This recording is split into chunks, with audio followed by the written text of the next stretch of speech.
Mix भाज्यांचे पोळे तयार झालेले आहेत। नमस्कार मंडळी, मी प्रमिला तेलंग। पाहू शकता तुम्ही आज इथे करणार आहोत कोबीचे पोळे। त्यासाठी बघा इथे मी कोबी घेतलेला आहे, टोमॅटो, हिरवी मिरची, कोथिंबीर, शिमला मिर्च, कांदा, बीट, आले लसूण, हिरवी मिरचीची पेस्ट आहे, हे जिरे पावडर, हिंग आणि हे डाळीचं पीठ आणि इथे आहेत काही सुके मसाले। चला तर मग आता आपण पाहूयात कसं बनवायचं ते। पाहू शकता तुम्ही इथे मी एक सपाट वाटी असं चण्याचं पीठ घेतलेलं आहे। एक चमचा हे मी तांदळाचं पीठ घेतलेलं आहे। तांदळाच्या पिठामुळे कसं कुरकुरीतपणा येणार आहे आपल्या पोळ्यांना। चमचा हिंग घेतोय, डाळीचं पीठ आहे ना म्हणून इथे हिंग घेणं गरजेचं आहे।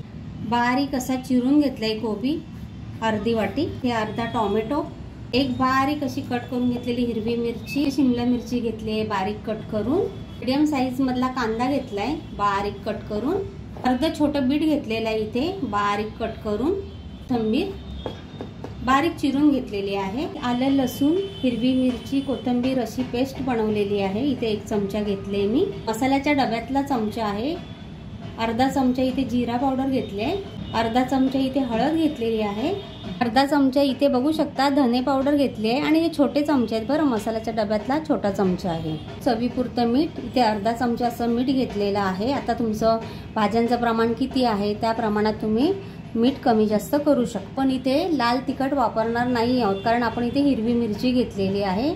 आता आपण हे सर्व जिन्नस असं एकजीव करून घ्यायचंय। इथे मी हातानेच कालवणार आहे, हे बघा। आता थोडं थोडं पाणी टाकून आपण मिक्स करून घेऊया। असं आपल्याला सर्व असं एकजीव करून घ्यायचं आहे, जास्त पातळ नाही ठेवायचं आहे मिश्रण आणि जास्त घट्ट पण नाही, असं सरसरीतच ठेवायचं आहे। हे बघा आता आपण इथे 10 मिनिट मॅरिनेट करायला ठेवून देऊया। आता तुम्ही इथे आपले 10 मिनिट झालेले आहे, मिश्रण पण छान असं मस्तपैकी फुललेलं आहे आणि पॅन आपला चांगला तापलेला आहे। आता थोडंसं तेल आपण या पॅनवरती सोडूया, 1 ते 2 चमचा सर्व तेल असं ब्रशनी लावून घेऊया पॅनला चारी बाजूने।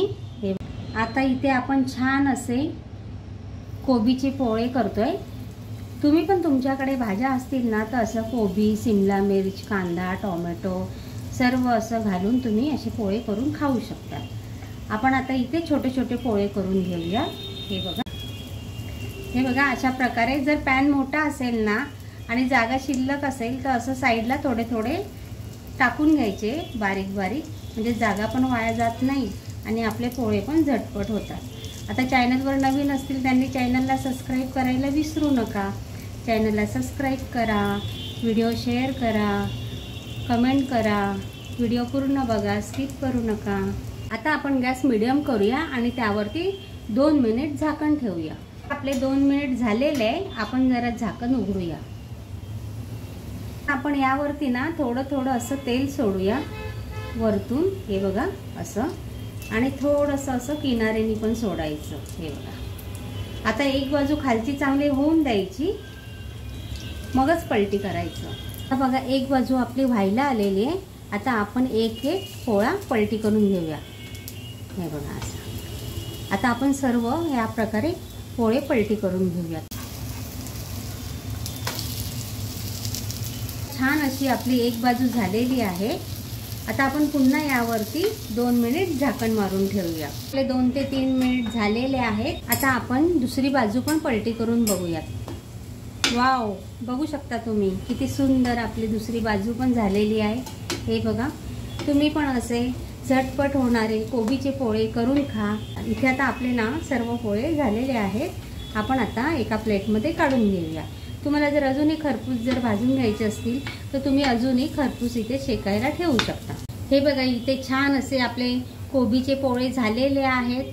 भाजीला जर आपल्याकडे काही नसेल आणि वरण भात केला असेल तर तुम्ही वरण भाताबरोबर पण हे पोळे खाऊ शकता, परत चपाती बरोबर खाऊ शकता, नुसते पण खाऊ शकतात नाश्त्याला चहाबरोबर, खूप छान लागतात आणि शरीरासाठी पण चांगले आहेत। झटपट होणारी रेसिपी आहे, तुम्ही नक्की करून बघा। चॅनलला सबस्क्राईब करायला विसरू नका, एक लाईक करा, कमेंट करा, शेअर करा व्हिडिओ। धन्यवाद।